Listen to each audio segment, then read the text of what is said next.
बाबा साहेब ने संविधान का निर्माण करते समय इस बात का ध्यान रखा था कि वो एक ऐसा संविधान बनाए जो किसी व्यक्ति को उसके धर्म, मूल वंश, जाति, लिंग या जन्म स्थान के आधार पर भेदभाव का शिकार होने से बचाएं। जिसके लिए बाबा साहेब ने संविधान के तीसरे भाग में हर एक भारतीय को दिए गए मौलिक अधिकारों में से एक मौलिक अधिकार, समानता का अधिकार यानी राइट टू इक्वालिटी का अधिकार दिया गया, जो संविधान में अनुच्छेद 15 में वर्णित किया गया है। अपने इस वीडियो में अनुच्छेद 15 समानता का अधिकारों के बारे में जानेंगे, जिसे केवल हर भारतीय नागरिक के लिए बनाया गया है। ये अधिकार किसी भी विदेशी को नहीं दिया गया है। नमस्कार, मेरा नाम है मोहिनी और आप देख रहे हैं भीमसेना।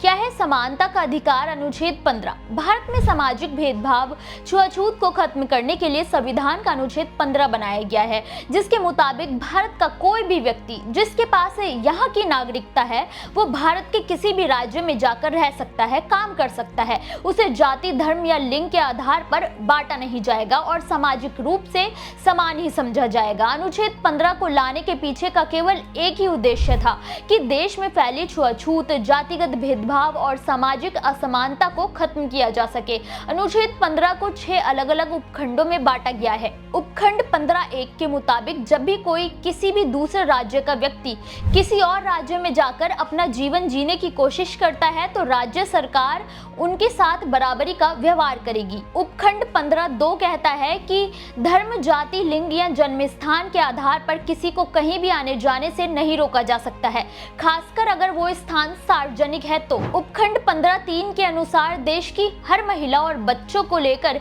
विशेष कानून बनाए गए हैं, जिसके तहत हर महिला जो मां बनने वाली है उसे प्रसूति अवकाश दिया जाना अनिवार्य है, तो वहीं देश के हर बच्चे को बेसिक शिक्षा मुफ्त में दी जानी अनिवार्य है। उपखंड 15(4) के अनुसार सभी राज्यों में SC, ST और सामाजिक और शैक्षणिक रूप से पिछड़े लोगों को विशेष आरक्षण दिया जाएगा, जिसमें खासकर शैक्षणिक संस्थानों में दलित और पिछड़े छात्रों के लिए कुछ विशेष आरक्षित सीटें रखी जाती हैं और उन्हें उनमें सरकार से रियायत भी मिलती है। ऐसा करने से गरीब, पिछड़े, वंचित समाज के लोगों को भी शिक्षा की शक्ति मिलेगी। उपखंड 15(5) साल 2005 में संविधान में 93वां संशोधन किया गया, जिसके मुताबिक केवल सरकारी ही नहीं बल्कि निजी शैक्षणिक संस्थानों जैसे IIT, IIM जैसे संस्थानों में भी SC, ST और OBC वर्ग के लिए विशेष सीटें आरक्षित की गई हैं। इस लिस्ट में अल्पसंख्यकों के लिए बने शैक्षणिक संस्थानों को शामिल नहीं किया गया। उपखंड 15(6) साल 2019 में फिर से संविधान में 103वां संशोधन किया गया और EWS यानी इकोनॉमिकली वीकर सेक्शंस आरक्षण जोड़ा गया।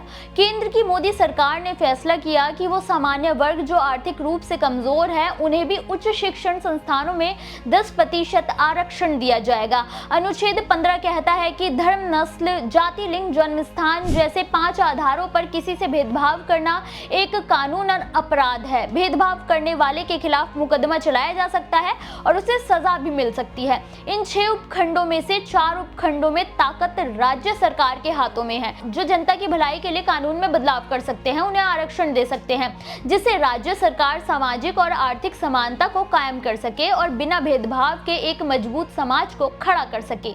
आपको ये जानकारी कैसी लगी हमें कमेंट बॉक्स में जरूर बताएं।